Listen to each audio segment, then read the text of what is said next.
فرض کریں آپ کسی سے محبت کرتے ہیں اور انتہا درجے کی محبت کرتے ہیں، اور آپ کو معلوم ہو جائے کہ مجھے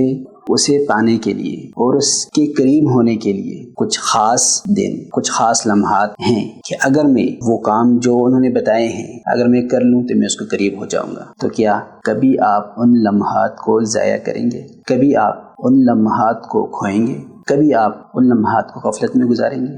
نہیں، ہرگز نہیں، کیونکہ آپ جسے پانا چاہتے ہیں، آپ جس سے محبت کرتے ہیں، آپ جس کے بہت کلوز ہونا چاہتے ہیں، اس کے قریب ہونے کے لیے تو یہ لمحات خاص اہمیت کے حامل ہیں۔ تو دیکھیے، ہم اللہ سے محبت کا دعویٰ بھی کرتے ہیں، ہمارا یہ بھی دعویٰ ہے کہ والذین آمنوا اشد حبا للہ، کہ جو ایمان والے ہیں وہ اللہ سے انتہا درجے کی محبت کرتے ہیں، وہ اللہ تعالیٰ سے محبت میں غیر معمولی جذبات رکھتے ہیں۔ تو اللہ سبحانہ و تعالیٰ نے فرمایا کہ ما من ایام احب الی اللہ ان یتعبد له من عشر ذی الحجہ، کہ میرے قریب ہونے کے لیے، میرے عبادت کے لیے مجھے جتنے سال بھر کے دن ہیں اس میں سے 10 ذی الحجہ کے 10 دن